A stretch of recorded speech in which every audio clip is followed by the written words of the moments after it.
Welcome back, everyone. Over the next set of videos, what we'll do is we'll continue to walk through our model data analysis pipeline that we'll use to analyze the open data set that we will use for the remainder of this section as we learn how to process some motion capture data here. So if we just bring back our general data analysis pipeline, the last couple of videos really focused on making sure that we understand the data. So we reviewed the paper and some of the details about how the data were stored and organized, both through the text and in MATLAB. And so next what we're going to do is really focus on the remaining steps.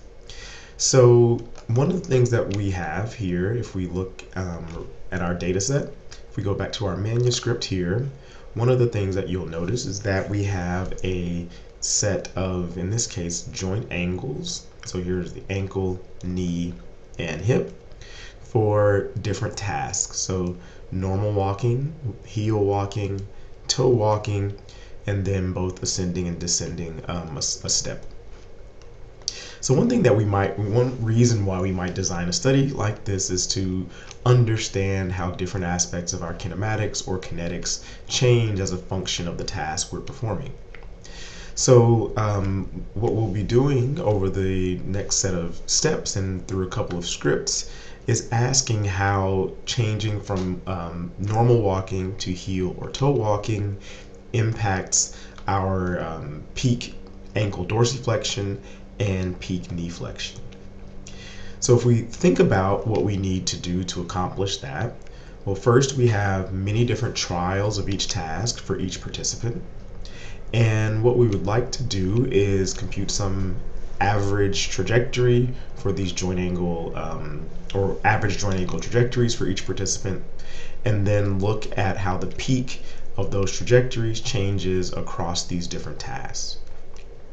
So that's what we're going to walk through. So it's a very sort of basic algorithm that we need to develop and move into our code so that we can process our data and extract some meaningful values. So let's take a look at the code that we will be working with here. So what we're going to do to make this more interactive and just give everyone some practice with coding is that I will walk through completed scripts here. So there were two main scripts for this analysis. But what you'll find on the GitHub directory are several incomplete versions of each piece of code. And so in the README file for the GitHub, what you'll find is text that describes for each code snippet what you need to complete to move on to the next step. And so as you complete those tasks, you can use your own code and continue to build on it, or just open the new code or the more advanced piece of code and work from there. Okay? So I'll talk through this in video, and then the idea is that you would then go back on your own and try to complete the task. All right, so let's start.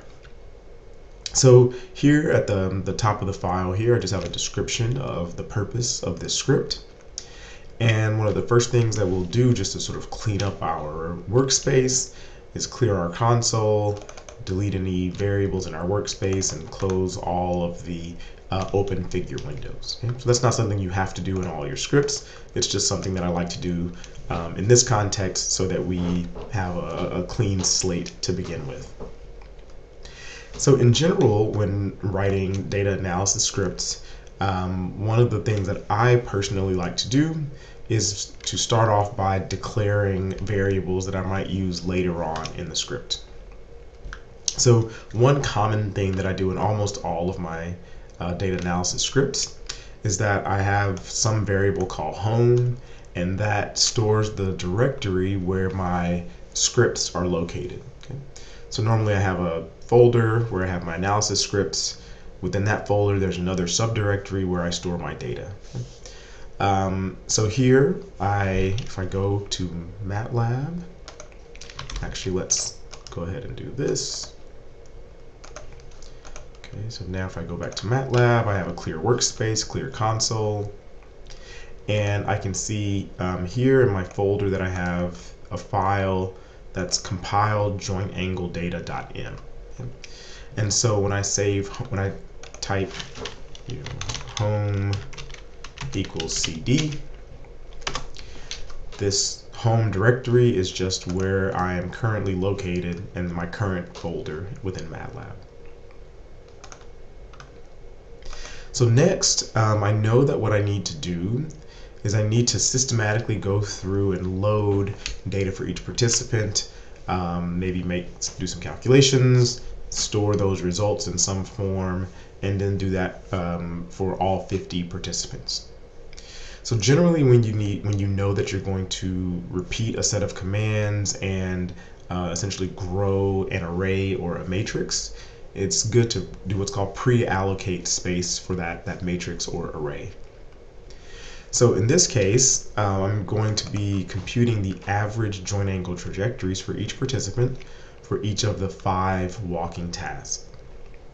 So I know that for my kinematic data, so if we refer back to the manuscript, that I have 12 joint angles in each data set. Okay, so that's it. So there were marker data that were recorded.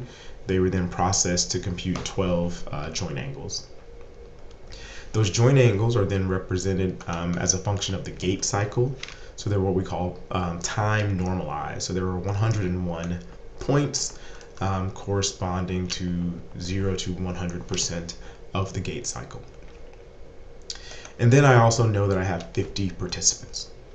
So if I want to store a matrix that is 12 rows, 12 joint angles, by 101 columns for each of the percentages of the gate cycle, then I also need a third dimension. You can think about these, if a matrix is like a sheet of paper, then this third dimension is like another piece of paper. Right? So I have a 50 sheet deep array for each of these variables. Okay. So in this case, I'm just deciding to create a separate array for each of the tasks. Just an easier way to deal with the data later on. Okay. And so just as a reminder, if we go back to our main folder, so you always want to get comfortable as you're writing code, navigating back and forth between your code and folders on your computer where your data, scripts, or other files are stored. So all of my data are stored in this all subjects folder, and if I open it, I now again see all the names of my files. And so one thing that you'll hopefully remember is that one thing we did early on as we were preparing our data for analysis is that we made sure that all of our participant IDs were 2 digits. And then you'll see, well, that's how we use this shortly. All right. So when pre-allocating, I generally will pre-allocate with 0. So this is just a 12 by 101 by 50 array of zeros. So I'll just go ahead and walk through this code. So let's just highlight this all the way through line 26. So this is going to move us into the directory where our data are stored.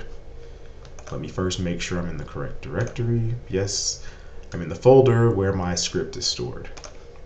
Okay. So I'll highlight this, right click, evaluate selection, and now I should be in the directory where my data are stored. Okay, so that worked.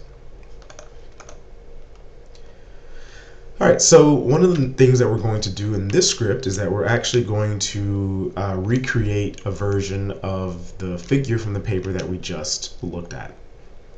Okay.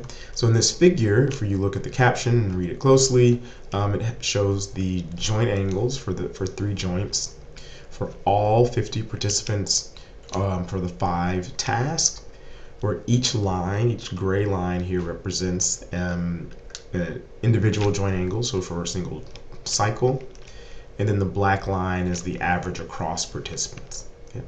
So once you've completed all the assignments for this piece of code, you should have a figure that looks exactly like what we have here in the manuscript. Okay, so I know that I want to create a figure, and one of the things I again like to do is create my figures often up top, give them a name. So I save a variable, f1 equals figure. F1 is what's called a handle to the figure, but it just allows you to access or manipulate features of that figure. So as an example, things that I like to do when I open my figures or initialize those figures, I like to turn off the number title, so that just instead of having 1, 2, 3, 4, I just remove those numbers, and then I like to give the figure an informative name. Okay? So that way, when the figure is open and I hover over it, so we'll just do this now. If I highlight this text, code, evaluate selection, you see this says manuscript figure 3. And if I hover over my MATLAB window here, I see it says manuscript figure 3 there as well. So when you have lots of figures open, it's much easier to navigate between them when they have meaningful names than when they just say figure 1, 2, 3, 4, and so on. So there are going to be a few different types of constructions that we use throughout this code. First, I know that I need to go through and open, at the very least open, each of the files for my 50 participants. So you should become comfortable thinking about using for loops for that purpose, right? So it's a repetitive action. In this case, I need to think about what my looping variable should be. And again, I try not to use things like I and K, but I try to use informative variable names. So here, this abbreviation for subject, I know that I have 50 participants, so I'm going to loop start at 1 and go through 50. Okay. So when you're given code, which is what we have here, one nice thing to do when you're dealing with loops and you're trying to understand how they're structured is find the beginning and end of the loop.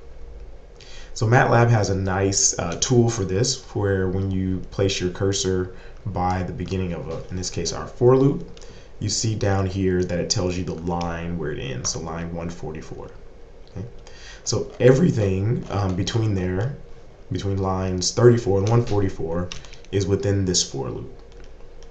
And the way to think about this is that these are actions that we're performing for all participants. Okay?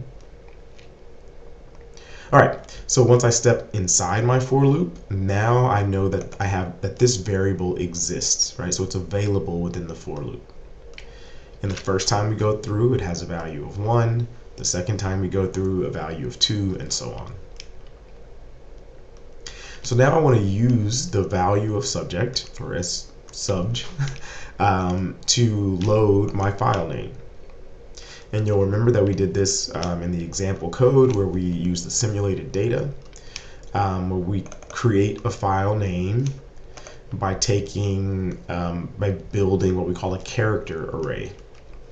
So this just has the prefix essentially of the file name. I then take my indexing variable, convert it to a string, so using num to string, and then I append or add .mat at the end. So again, one way you have functioning code, so one way that you can start to work through it once you're within a loop is I can take my indexing variable, copy this, I'm going to paste it in my command window, and I'm going to set it equal to a number. Okay, so in this case, 1. So what this will allow me to do is to now run the code that's inside the for loop to see what it does. Okay.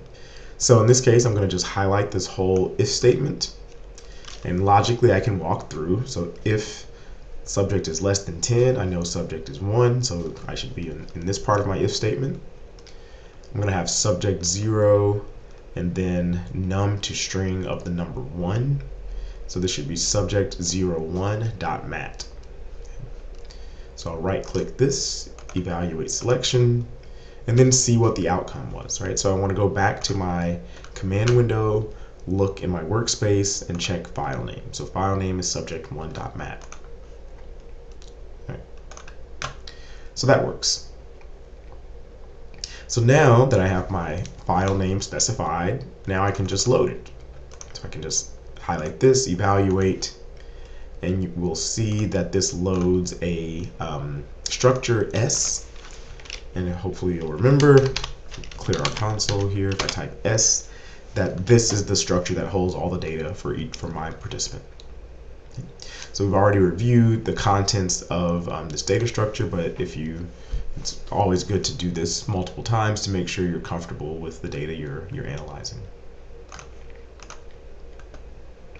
Okay, so now what we're going to do is we're going to initialize some new variables, and these variables are going to hold the joint angle trajectories for each task.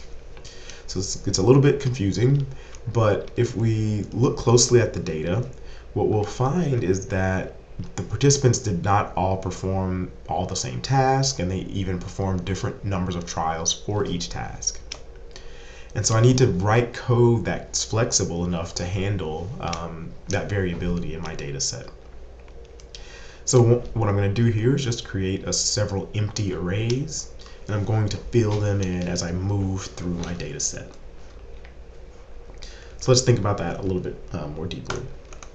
So if I take my first participant here, and I do s1.data, so actually I don't need that one, so that's just s.data.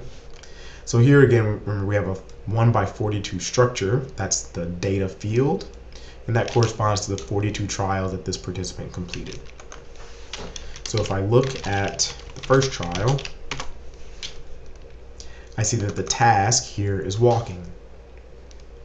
Now if I look at the 23rd trial, this person is still walking. If I look at the 36, now they're doing toe walking. Okay? So as I cycle through each trial, I can use this field task to make sure that I know what the person was doing for that trial when I go to extract their respective joint angles. Okay. So again, we're going to initialize these as empty arrays, and next what we'll do is explain how we set up the for loop to loop through each trial and extract the data that we need. So now what we want to do is, now that we've loaded the data for one participant, now we want to loop through all the trials for that participant. And so what we're going to do, I'll scroll through to talk through the code at a high level before getting into the details. So again, for each trial corresponds to a different task. So we need to know what task the person is performing. And then based on the task that they're performing in that trial, we're going to store the data or the joint angles in one of our variables that we just initialized.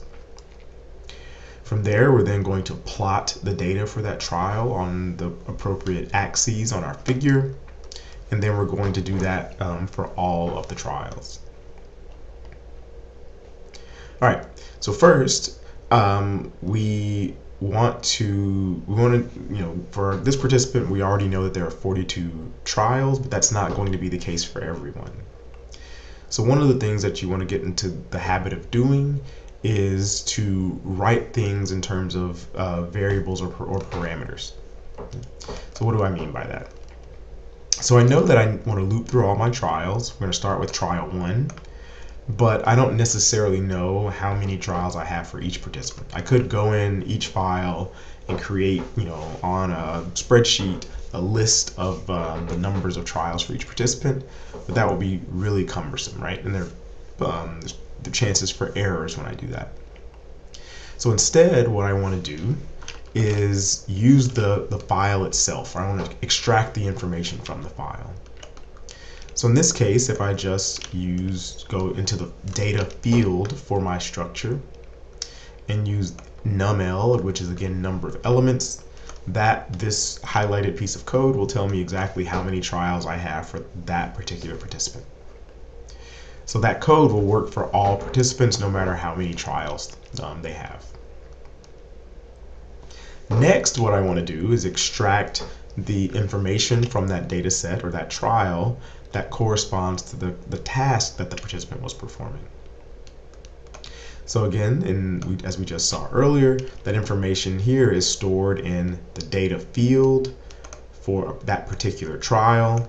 And then again, I use dot indexing to extract the information that corresponds, or the text that corresponds to the task that they're performing.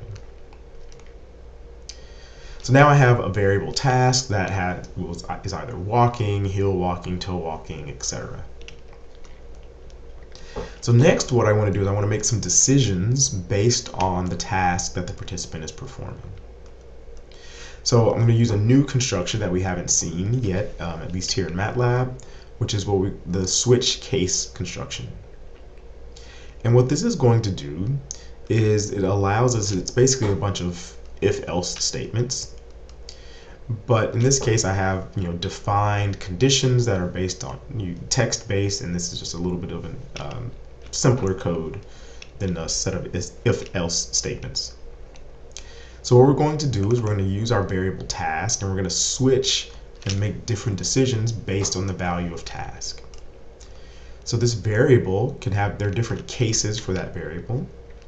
Right? In one case, it could be walking, that the actual text that corresponds to this that this variable contains could be walking. And so there are a few things that I want to specify. So one, because I'm making the figure from the text, I want to specify in which column am I plotting those data. And so if we pull up this figure, remember that in MATLAB, when we want to create a set of subplots, which is what we have here, they're numbered starting from number 1 in the top left, 2, 3, 4, 5, 6. Okay. So the number from left to right, top to bottom. So I know that my first column corresponds to panels 1, 6, and 11. And these are where I want to plot the data for my walking trials. And so I see here that I've created a variable, panels, that has those numbers. So I don't use those immediately, but they're going to come back later when I create my figures. Next, I have a variable trial name that I'm creating, and that will be used later when I add titles to my figure. And then finally, I want to append the data for that trial in the corresponding variable. So this is a little bit of a tricky line of code. So remember, for each trial, I have 12 joint angles and 101 data points. So a 12 by 101 matrix. And I have multiple trials of the same task. And so what I want to do is store each of those matrices as a separate, essentially, page. So I'm going to put, once I have trial 1, if I have trial 2, I put that behind trial 1. Trial 3 goes behind trial 2, and so on. So this is what we call concatenation. And here I'm using a function called cat, which does concatenation. And the first entry says, along what dimension do you want to concatenate two arrays? And in this case, when I think about these separate pages, that's my third dimension. And so the next input to this function is the first array. So this is just whatever exists in this variable. So my first time through my loop, remember that this is an empty array.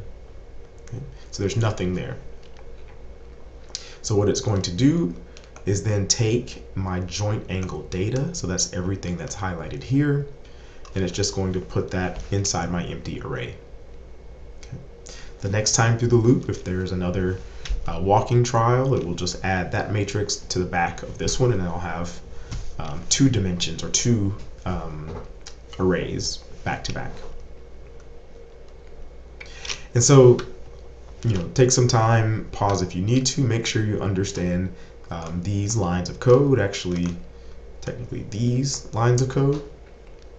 And then once you have an understanding of how they're structured and their purpose, the same thing holds for the rest of these cases. Okay? So it looks like quite a bit of code, but it's repetitive. Right? So things that change, I just change these numbers. So instead of my first column, now I'm in my second column. Here I'm in my third column, and so on. And again, the column corresponds to the part of the figure where I would be plotting those data. So now let's imagine that we've gone through this sort of switch case loop here, or construction. Next, I need to actually plot my data. So again, as you'll remember, we'll use subplot here, which we've used before. And again, the inputs to subplot are the number of rows, the number of columns, and then the specific panel where you want to plot those data. And so this is now where my variable panels comes into play. And I have, 3 rows that I want to plot. So let's just put the figure side by side.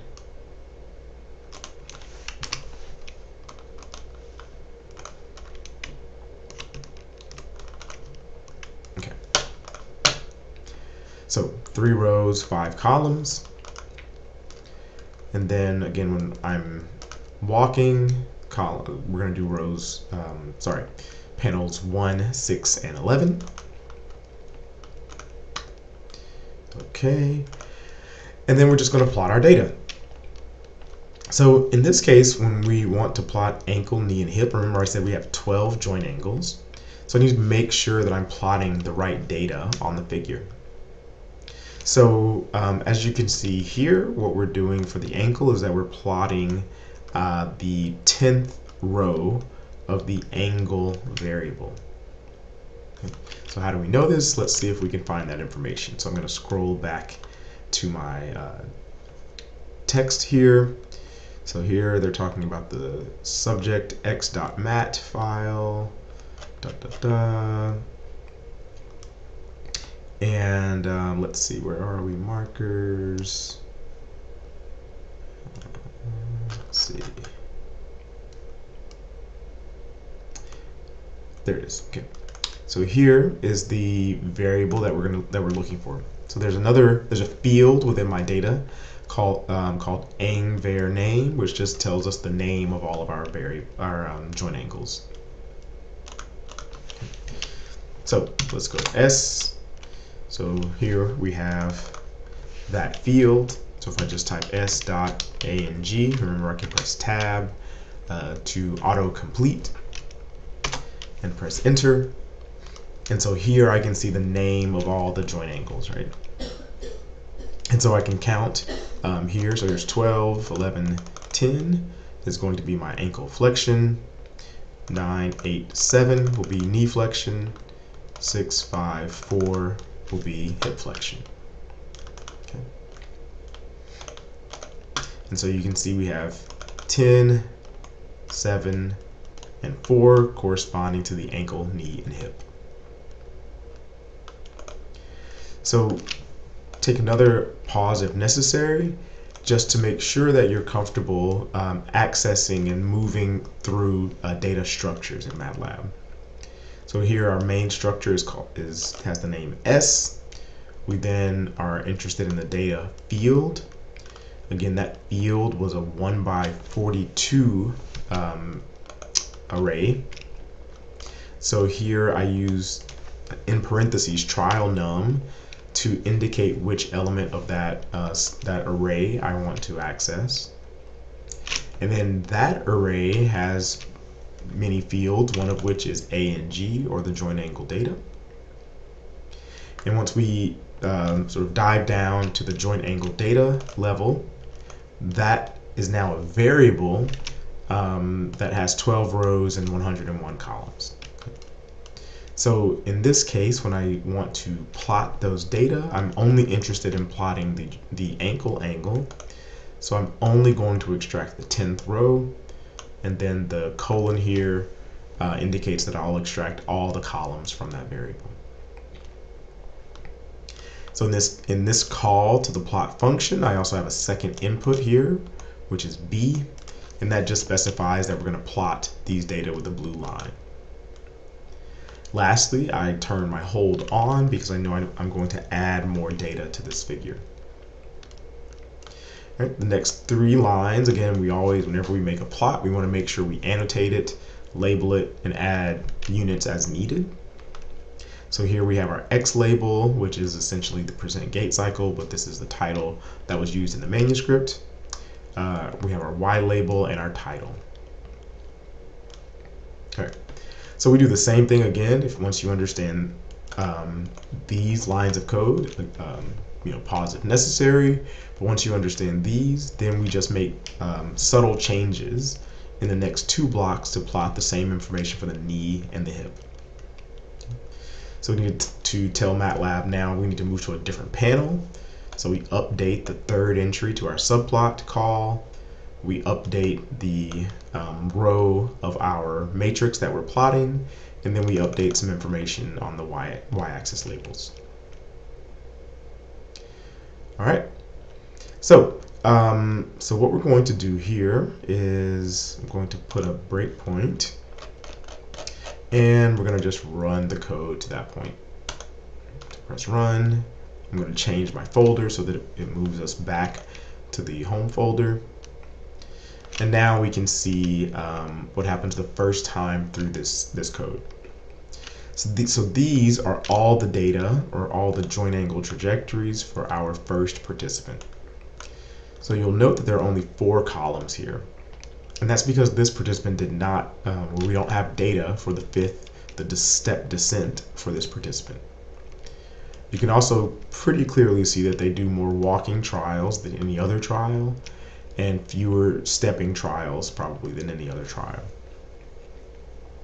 Right, so as expected with real data, even though the task is repetitive, the traces aren't exactly the same. There's some variability from trial to trial.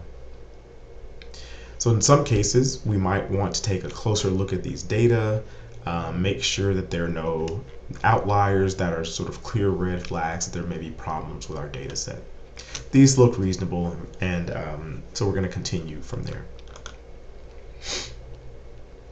So now what we want to do is, for this participant, we want to take each of these these bouts or types of walking, and we want to compute the average joint angle trajectory. Okay. So for instance, we're going to take these, let's call this 30 trials, and we want to average them all together to get what this person's average ankle angle looks like during walking. So one of the things that we did here, so this is a bit of a cumbersome set of code, and it's annotated here, but because there are some cases, for instance, like step descent, that this person didn't do, before we try to compute any averages, we have to make sure that the data exists. So one way that we do this is we use an if statement. So I say, okay, well, if the variable joint angles walking exist, then let's compute the average. So to test if this variable really exists or is not empty, we negate the isEmpty function. Right, so if this was empty, isEmpty would return a 1, and then not isEmpty would return 0. If there are data here, isEmpty would return 0, not isEmpty would return a 1. And so if there are data, then we move to this next line. We compute the average of all the joint angles for that participant. And here, when we use the command mean, we have a second argument that's number 3, and that's going to average across all those pages that we discussed, right? So each trial, we have a matrix of data, 12 rows by 101 columns. We have many trials. Again, let's ballpark, we have 30 for walking. So we want to average across all those trials to get one matrix that's 12 rows by 101 columns.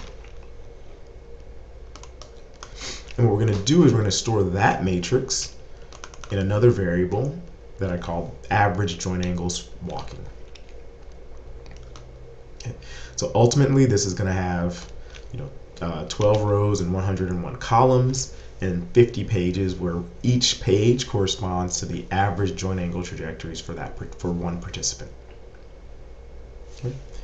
So if for a given participant, they did not do a task, right? So if this line is false, then what we do is we just store a set of nan values for that participant. Okay. So again, just like the earlier parts of code, make sure that you understand this block of code.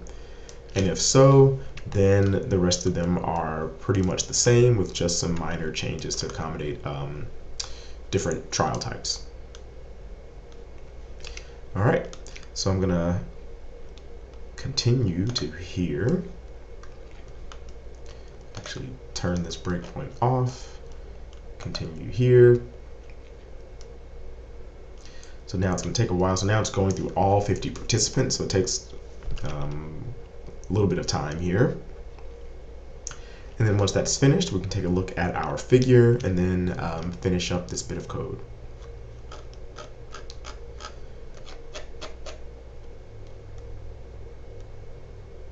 All right, so there we go. So now you can see that the figure on the right updated and has a lot more data.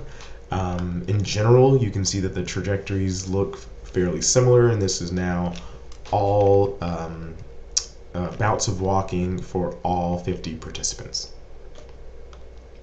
So the last thing we're going to do here is we're going to move back to our home folder. So I just use the step command to move one line of code. And then what we have here is we want to save our results. So we've computed several different variables, and we want to be selective about which variables we save. Right? I don't need home. I don't need to save home. I don't need to save the value of trial num and task and so on. But I do want to save all the average joint angle trajectories, and I'm going to save them in a file called average joint angles. Okay.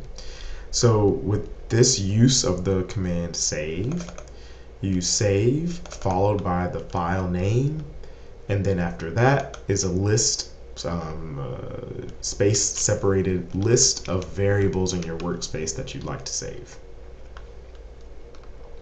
Okay. So I can just continue there.